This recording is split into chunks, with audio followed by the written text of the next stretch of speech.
আসসালামু আলাইকুম। Its and treats থেকে আমি ইমা জাহান।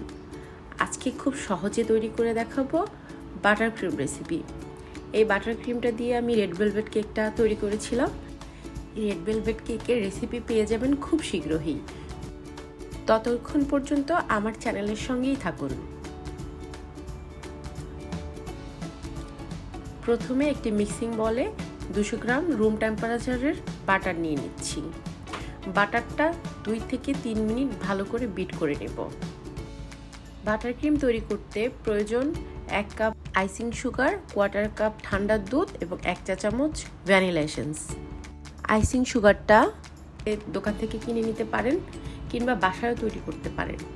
বাসায় তৈরি করার নিয়মটা আমি ছোট করে বলে দিচ্ছি। আপনি সাধারণ যে চিনিটা আমরা রেগুলার ইউজ করি, রেগুলার চিনিটা খুব ভালো করে ব্লেন্ডারে গুঁড়া করে নিতে হবে এবং ভালো করে 2 থেকে 3 বার চালনি দিয়ে চেলে নিলেই আপনার আইসিং সুগারটা রেডি হয়ে যাবে। এটা আমরা পাউডার সুগারও বলি, আইসিং সুগারও বলি। তো আর আমি সাথে এখানে ঠান্ডা 1/2 কাপ দুধ নিয়েছি। এই দুধটা পুরোটা আমার লাগবে না। 3 থেকে 4 মিনিট ফুল স্পিডে বাটারটা বিট করতে হবে। বিট করতে করতে একটা পর্যায়ে বাটারের কালারটা একটু সাদা হয়ে গেলে তখন আমরা আস্তে আস্তে আইসিং সুগারটা ব্যবহার করব।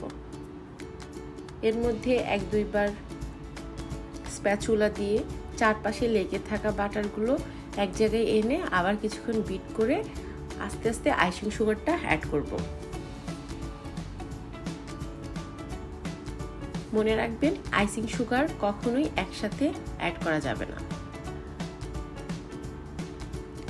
আর একটা কথা, সেটা হচ্ছে আইসিং সুগার আমরা যতই মিহি করে করি না কেন কিংবা বাজার থেকে কিনে আনি না কেন, দেখবেন যে একটা ছোট ছোট মানে বালি বালি একটা ভাব থাকে। ওই বালি বালি ভাবটা যেন না থাকে, সেই জন্যই কিন্তু আমরা এই ঠান্ডা দুধটা ব্যবহার করেছি। আবারও স্প্যাচুলা দিয়ে সব ক্রিমগুলো এক জায়গায় নিয়ে এসে আবার বিট করতে হবে। এবারে দিয়ে দিচ্ছি ভ্যানিলা পাউডার। আপনি চাইলে ভ্যানিলা এসেন্সও ব্যবহার করতে পারেন, কিন্তু আমি এই ভ্যানিলা পাউডারটাই প্রেফার করি। এবারে কিছুক্ষণ আবার বিট করে নিব।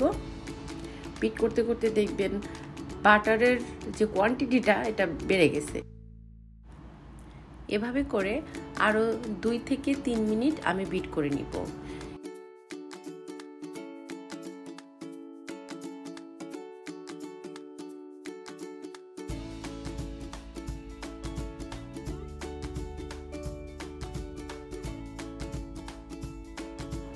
আমার বাটার ক্রিম তৈরি করা শেষ। এবার চেক করে নিব হয়েছে কিনা। এই যে দেখুন, এভাবে করে বিটারের মাথায় যদি এরকমের বাটারের যদি চোখ্খা চোখ্খা একটা ভাব আসে, তখনই মনে করবেন আপনার ক্রিম রেডি। এবারে এটা এভাবে করে আমি ছাড়িয়ে নিচ্ছি। আমার বাটার ক্রিম রেডি। দেখেছেন, খুব সহজে না? এটা খুবই সহজ এবং স্টেবল। আমার রেসিপিটি যদি খুব সহজ মনে হয় তাহলে অবশ্যই আমার চ্যানেলটিকে সাবস্ক্রাইব করে রাখবেন এবং অল বাটনে ক্লিক করে রাখবেন, যেন প্রত্যেকটা ভিডিও আপনার সামনে চলে আসে। তো আজ এই পর্যন্তই। খুব শীঘ্রই আবার নতুন কোনো ভিডিওতে দেখা হবে। ততক্ষণ পর্যন্ত সবাই ভালো থাকুন, সাবধানে থাকুন এবং একটি কথা বলবো, প্লিজ কেউ খাবার অপচয় করবেন না। আসসালামু আলাইকুম। সবাই অনেক অনেক বেশি ভালো থাকবেন। ইটস অ্যান্ড ট্রিটসের সঙ্গে থাকুন।